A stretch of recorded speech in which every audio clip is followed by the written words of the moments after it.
Hey guys, this is Sebastian from Ilium VR, and I'm going to talk to you guys about all the great new features that we have on our second developer kit, the Persuader. So if you go on our website and you buy the Persuader DK2, this is what you will get. It's a Tommy gun replica that provides great user experience and great interface for virtual reality gun controllers. This is a demo that you can download off our website. This is our zombie shooter demo. It's got all of our software. It's completely free to play, and you can see in it that the controller is pretty much exactly as it is in game. And this is really important for the virtual experience that you have. It makes sure that you don't disconnect from the virtual world. Now, if you buy from our website and you're not a part of our developer program, you'll get a Vive-only version. The Vive version has this great mount here that will allow you to very easily screw in this front plate and just attach your Vive controller. It doesn't cause any damage to the controller, and it's very, very sturdy, and it will give you the full tracking that Vive provides. It's excellent. If you are part of our developer program, you can apply on our website, and if you're making a game or something like that, and you can get access to all of our other tracking technologies, our PSVR tracking technology, our Oculus, our OSVR systems. These can help you, make all sorts of different games as long as you're actually developing a game. So one of the key things about this developer kit is that we put a lot of effort into making sure that the gun aspects are as immersive as possible. First off, you have obviously the most important part of the gun is actually firing. So here you can see I pulled the trigger and the gun actually fires. And the cool thing is that we have a little vibration motor in here to give you haptic feedback every time you pull the trigger. So you can feel every pull being fired off. The next important part is the safety select. We actually have a safety select button here that works and can be used in various different games for turning on and off the safety, for changing your fire mode if you're semi-automatic, burst fire, fully automatic. These can be very important for the immersive experience of actually switching how you're using the gun. The next huge important part of a gun controller is actually reloading. Chances are that if you're not firing the gun, you're reloading the gun. So we have some really cool features here, specifically what we call the drop magazine. So we have a magazine release button here on the side that allows you to press it, and then with just a little bit of force, the magazine drops down. And this is actually detected in game. So if you look in the game, right here, you can see that the magazine actually follows as it goes up and down. This is completely tracked, and it will allow you to reload as you would realistically.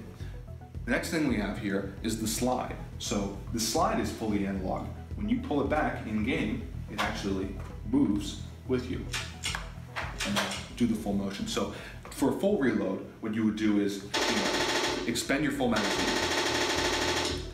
You would hit the release button to drop down your magazine, or you can pull the magazine down, and then you tap it back up.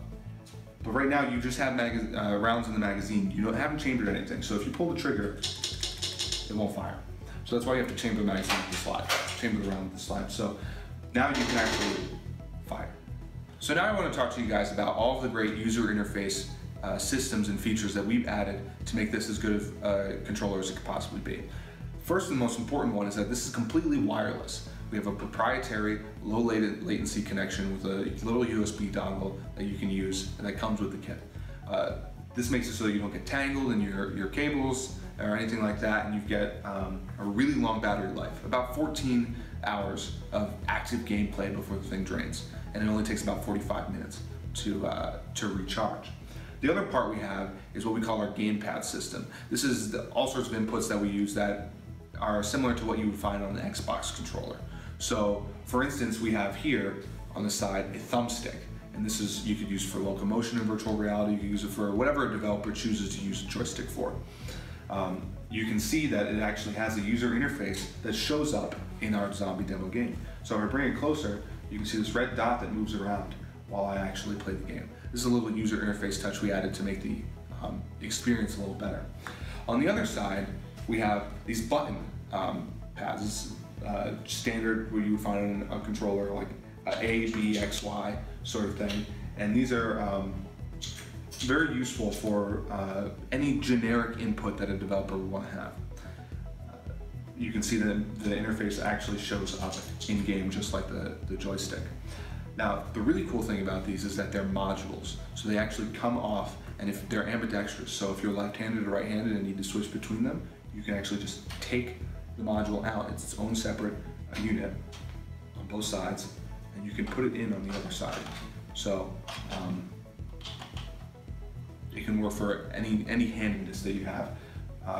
And the best part is it actually completely shows up in the user interface. Again, you can see that the thumbstick is showing up on the correct side, and the button pad is showing up on the correct side. So these are just some of the really good features that we've added into our games, into our software, and into the hardware to make the best virtual reality shooter experience that we can. So if you guys have any questions about our developer kit or want to find out any more information, visit our website. You can contact us via email or on Facebook or Twitter, any way that you guys want to contact us, and we'll be happy to explain more about the kit and answer any of your questions.